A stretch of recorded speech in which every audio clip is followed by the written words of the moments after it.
Hey, and welcome back to another video. So in this video, we'll be restoring this iPod Nano 5th generation. Basically, I'm just going to replace its battery, clean it up a bit, and give it a new case. Well, not a housing, I'm actually going to put it in a plastic case. And I'll be using this iPod for some time. I just want to get back to the old experience of using an iPod without basically playing my music off my phone. I do have a lot of other iPods, but I chose this because I feel that it's a great mid-level iPod with features that are not too much and not too less, and it's the right size that I like as well. I would have gone for an iPod Nano 3rd generation, but I prefer the slightly better battery life on this, the 5th generation. So let's go ahead and get cracking and open this up, and we'll see how this goes. But before we jump right in, don't forget to hit that like button and check out my channel. And if you like what you see, please consider hitting the subscribe button. Also hit that bell notification button to get notified whenever I upload a new video. I'm on Discord, Instagram, and Twitter, and you can follow me on those using the links down in the description below. I post teasers and behind the scenes and all sorts of nice things on my Instagram, Discord especially, and of course Twitter as well. So you could catch up with everything I post on those. But after saying that, let's jump right in to this restoration.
Okay, so since we've done taking apart most of the stuff, here's the funny part.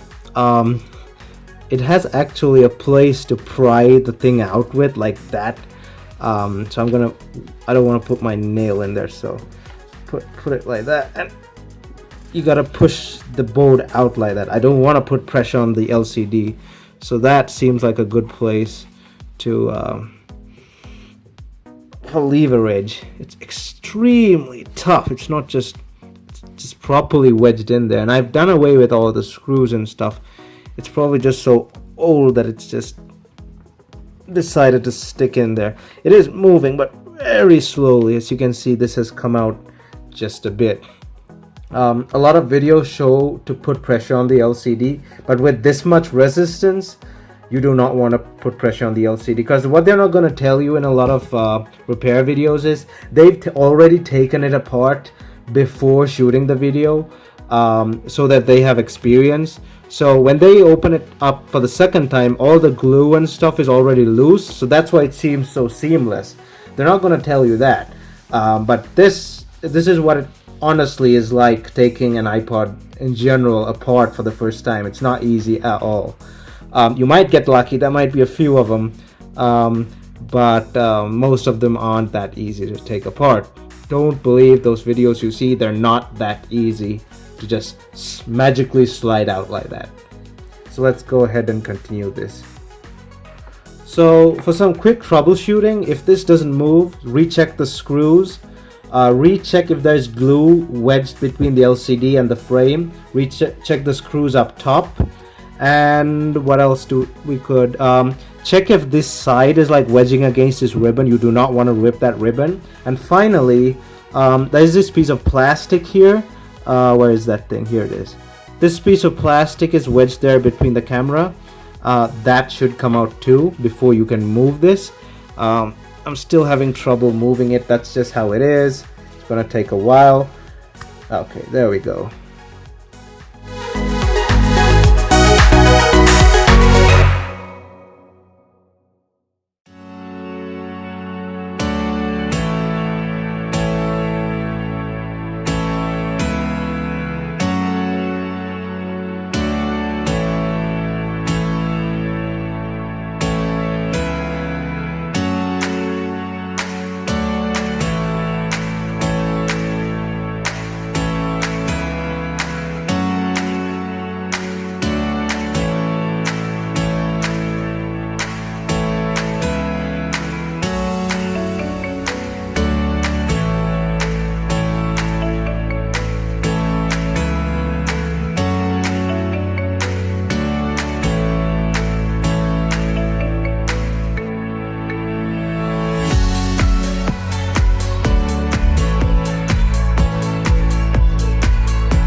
Okay, so I got it all sorted in, and I'm sorry again I couldn't get that on camera because the tripod is in my face and I could mess things up with my hand just like that, trying to avoid the tripod. I hope to get better camera equipment sometime, but currently I don't really have much space. So let's test for voltage. It's supposed to be 3.7 volts, but I think we might get 3.9 to 4 volts. That's normal. So yeah, it's 4.054 volts. That's good. Let's now test for continuity. We don't want unnecessary continuity. We only need continuity between the positive and the negative. We do not want the ground to continue with either. The reason I'm testing this is because we can't see underneath this. We don't know how the connection is because just a piece of the ribbon is over it. So that just to know that we are not grounded out here, I'm going to test for continuity first. Positive and negative, we should get continuity, and we do, so that's good. So negative and no, positive and ground, no continuity. Ground and positive, ground and negative, no continuity.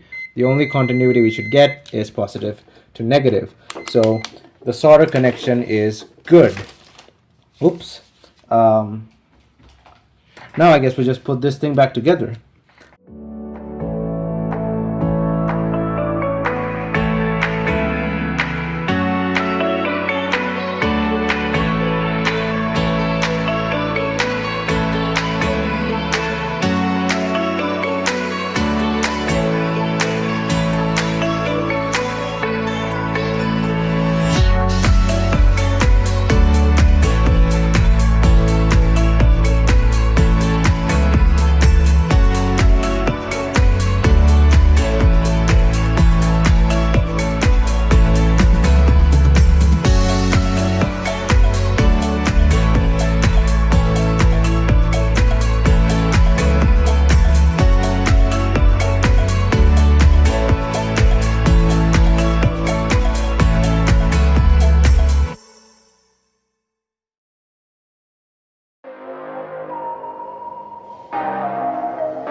Okay, so this is done. So let me just grab the case that I mentioned about, but before that, let's just wipe everything down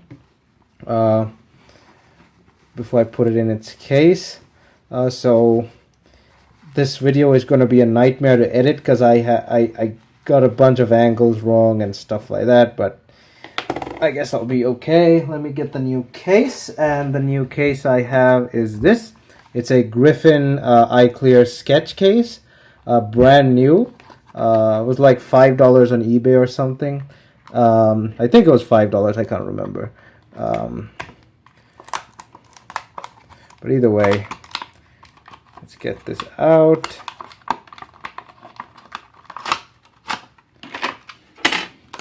And see what's inside. So, basic plastic case. Let's put this inside. Wipe it down a bit. And let's grab this cloth.